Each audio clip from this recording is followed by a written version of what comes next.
Hi, it's Grandpa from Grammy and Grandpa Read, and today we have Snow White and the Seven Dwarfs, Disney version. Hope you enjoy it. I'm not going to sing Hi-Ho, but we will get into the story. Here we go. Once upon a time, there lived a lovely little princess named Snow White. Her vain and wicked stepmother, the queen, feared that one day Snow White's beauty would surpass her own. So she dressed the little princess in rags and forced her to work as a servant in the castle. Each day the queen consulted her magic mirror. Magic mirror on the wall, who is the fairest one of all?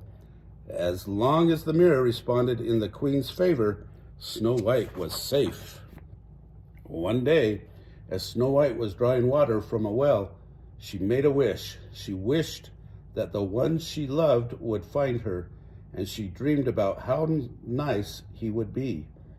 As she gazed into the wishing well, she saw another face reflected in the water. It belonged to a handsome prince. "Hello, did I frighten you? Please don't run away." But the startled princess had fled to her balcony, where she could watch him from afar. At that moment, the queen was spying on Snow White and the prince. When she saw them together, she flew into a jealous rage and rushed to her magic mirror, demanding an answer. "Famed is thy beauty, Majesty, but hold, a lovely maid I see. Rags cannot hide her gentle grace. She is more fair than thee." "Alas for her, reveal her name. Lips red as rose, black hair as ebony, skin white as snow. Snow White." Furious, the queen sent for her huntsman. "Take Snow White far into the forest. Find some secluded glade where she can pick wildflowers, and there, my faithful huntsman, you will kill her." "But, your majesty, the little princess—" "Silence! You know the penalty if you fail." Knowing that he dare not disobey the queen, the huntsman led Snow White into the forest. But when it came time for him to harm Snow White, he stopped and fell to his knees.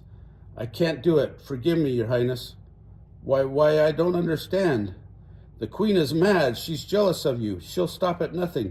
Now quick, child, run away. Hide in the woods, anywhere, and never come back." Frightened and alone, Snow White ran into the forest. Blazing eyes peered at her from the darkness. Eerie shrieks pierced the air. The branches of trees grabbed at her. Finally, she could run no farther and collapsed to the ground, sobbing. When Snow White looked up, she saw several forest animals gathered around her. "Hello, do you know where I can stay? Maybe in the woods somewhere?" Snow White followed the animals to a charming little cottage in the woods. She knocked on the door, but no one answered, so she went inside. "Oh, it's adorable, just like a doll's house. What a cute little chair. Why, there's 7 little chairs. There must be 7 little children. And by the looks of this table, 7 untidy children. I know I'll clean house and surprise them. Then maybe they'll let me stay." With the help of her animal friends, Snow White cleaned the cottage in no time. Then she decided to check upstairs. What adorable little beds! And look, they have names carved on them. Doc, Happy, Sneezy, Dopey. What funny names for children. And there's Grumpy, Bashful, and Sleepy. I'm a little sleepy myself. Snow White laid down across 3 of the tiny beds and fell asleep. Just then, the owners of the cottage came marching home. They weren't children at all, but 7 dwarfs who worked all day in their diamond mine. As they came into the clearing, the one named Doc made everyone halt.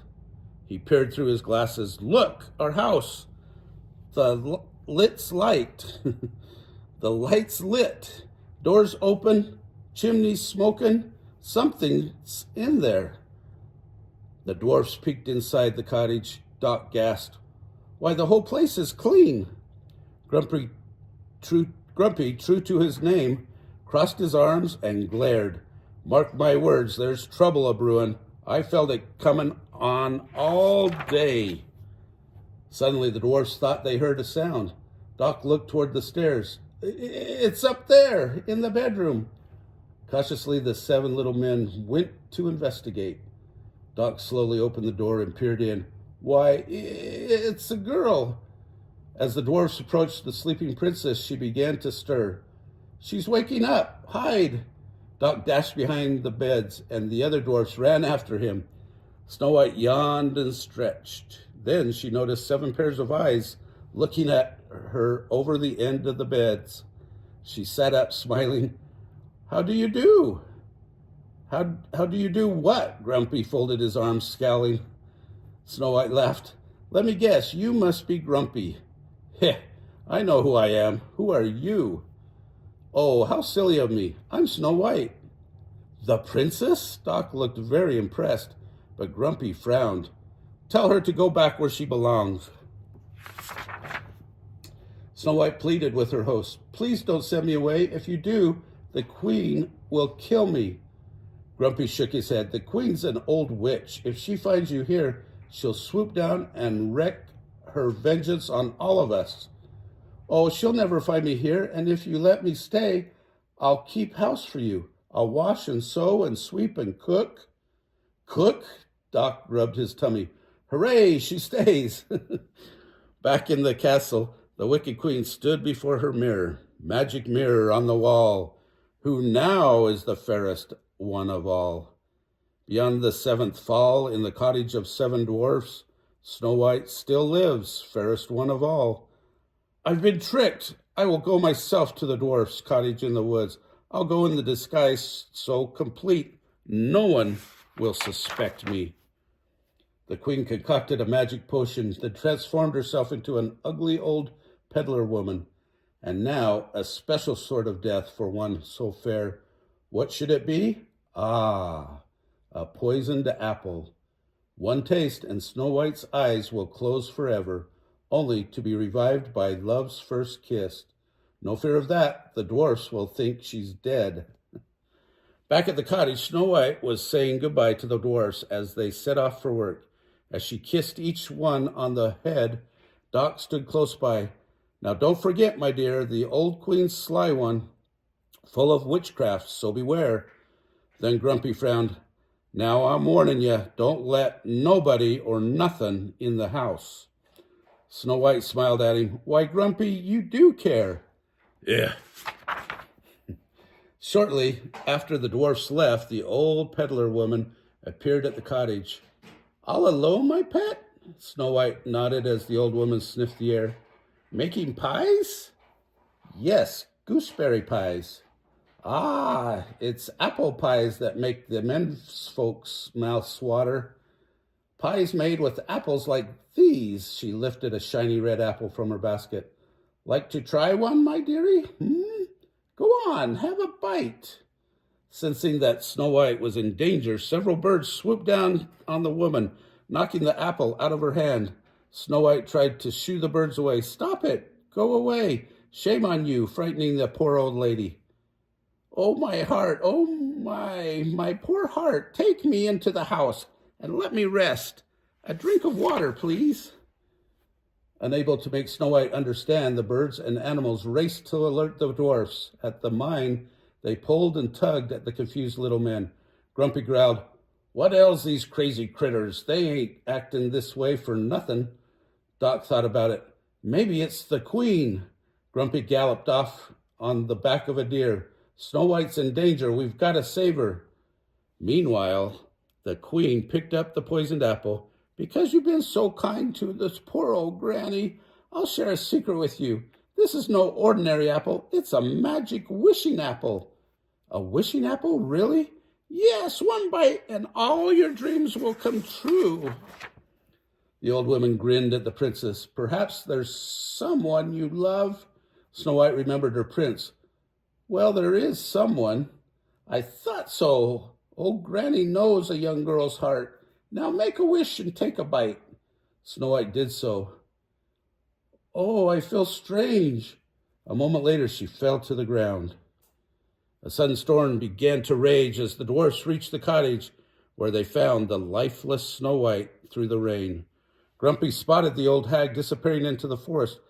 There she goes, men, after her! The dwarfs chased the queen up a steep cliff. You little fools, I'll crush your bones. She tried desperately to pry a boulder loose to crush them. Suddenly, a bolt of lightning shattered the ledge, sending the wicked queen into the valley below. Though the evil queen was gone forever, the princess was still locked in her spell. So beautiful was she, even in death, the dwarfs could not find it in their hearts to bury her. Doc brushed away a tear. Let's make her a coffin out of glass and gold. That way we can still see her and keep constant watch by her side. The prince heard of the beautiful maiden who slept in the glass coffin. He rode to the cottage of the Seven Dwarfs, and they took him to Snow White. Gently he kissed her. Then slowly her eyes began to open.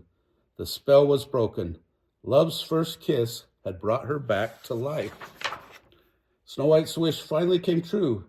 She bid the Seven Dwarfs goodbye, and as the handsome prince swept her into his arms, soon wedding bells rang, echoing throughout the forest.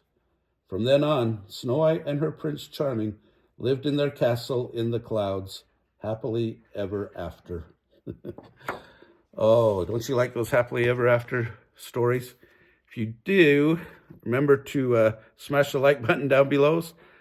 Give us a big thumbs up. Subscribe to our channel of Grammy and Grandpa Read. And watch the playlist for Disney and the playlist for animals. We'll put it on that one too. Have a great day.